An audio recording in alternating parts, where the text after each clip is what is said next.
With a voice louder than anyone around you. Say, wherever the enemies of my soul shall run to. Can you say that? Say it again. Father, Baba, locate them and bring them down. In the name of Jesus. Whatever they shall run to.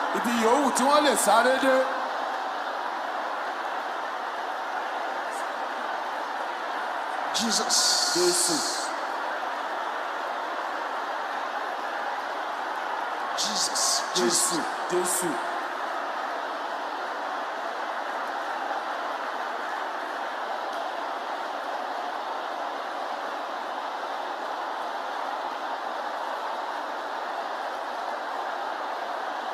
In Jesus' name we pray. Then 10 aggressive times. With each one becoming louder. I shall see my Egyptians no more.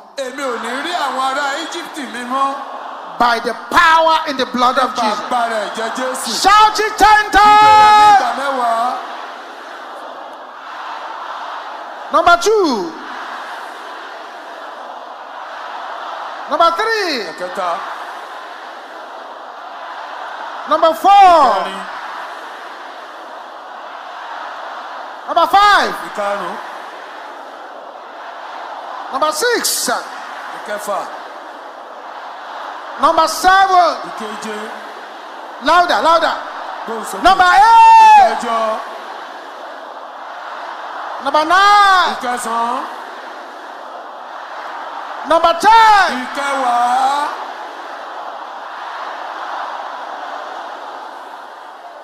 Thank you, Jesus. Thank you, Jesus. Yes. Thank you, Jesus. As many people as love their destiny, there are angels of the living God around to see that this next prayer happens instantly in your life. Oh God, arise! Give me prophetic dreams. Oh God, arise! Give me prophetic eyes. Can I hear the sisters shouting those two things?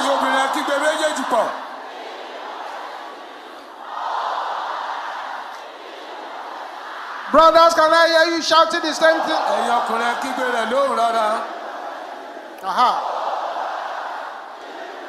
Everybody together now.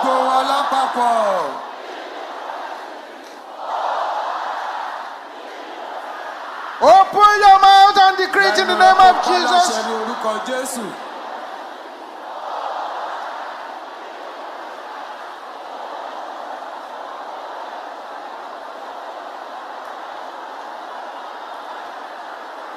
Yes.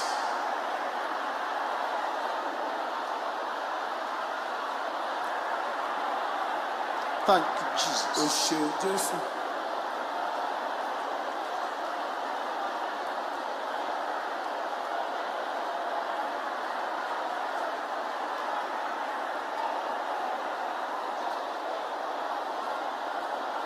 In Jesus' name we pray.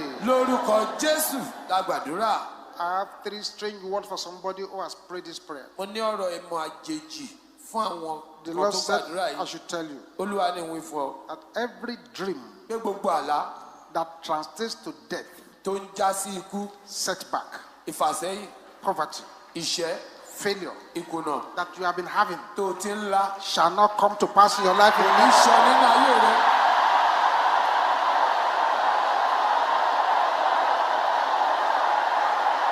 It shall not come to pass in your life.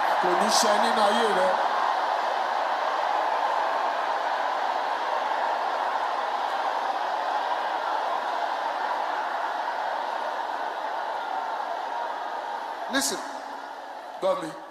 God's judgment Ìdájọ́ Ọlọ́run of sudden destruction ti ìparun òjijì will fall upon the powers that do not want you to celebrate. yóò pàlẹ́ àwọn agbára tí ò fẹ́ kó o In the ṣàjọyọ̀ name of Jesus. ní orúkọ Jésù.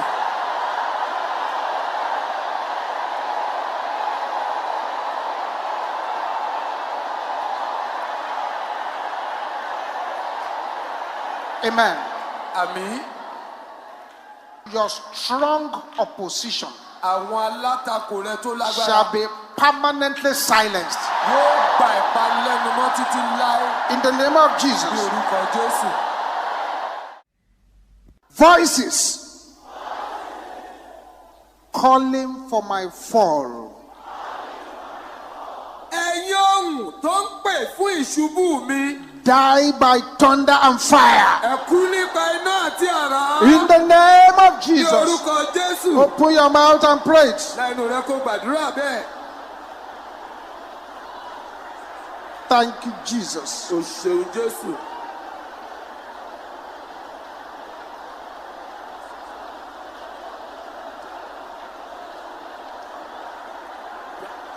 In Jesus' name we pray. Lórúkọ Jésù la gbàdúrà. Pray this with aggression and fire. Gba eléyìí pẹ̀lú ipá àti iná. Curses issued against the labor of my hands. Ègún tí wọ́n pàṣẹ rẹ̀ lòdì sí iṣẹ́ ọwọ́ mi. Expire Dòkú. in the name of Ní Jesus. orúkọ Jésù. Any curse issued against the labor of my hands. Ègún tí wọ́n fi lé iṣẹ́ ọwọ́ mi. Expire in the name Dòkú of ní orúkọ Jesus. Jésù. Yes.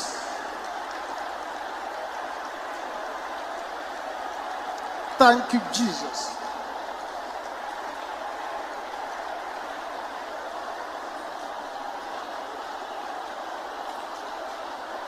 In Jesus' name we pray. Lórúkọ Jésù la gbàdúrà. Curses on my father's hands. Ègún tó wà lọ́wọ́ bàbá mi. Curses on my mother's hands. Ègún tó wà lọ́wọ́ ìyá mi. Seeking for my hand. Tó wá ń wá ọwọ́ tèmi. Can I hear you shouting that loud? Ẹ kígbe rẹ̀ lóhùn rárá.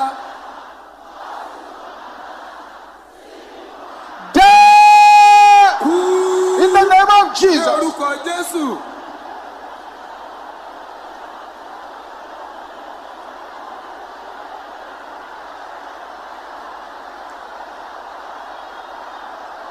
Bakatenda raboko sotonde keya boshenda. Ribo soponde ketela kaya boko shentera bakapola bakatenda rabasanda.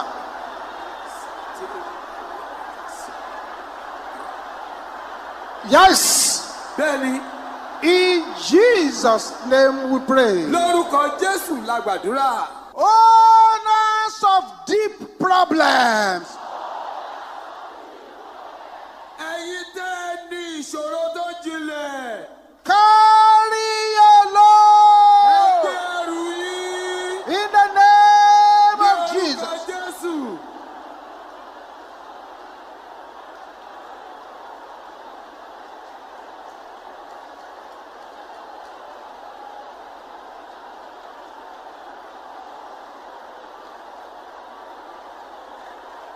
Open your mouth, open your mouth, open your mouth. Lẹ́nu rẹ, lẹ́nu rẹ.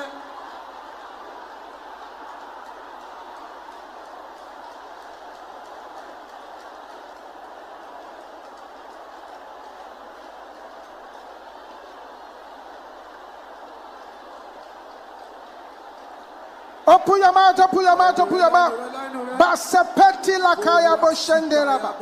In Jesus' name we pray. Lórúkọ Jésù la gbàdúrà.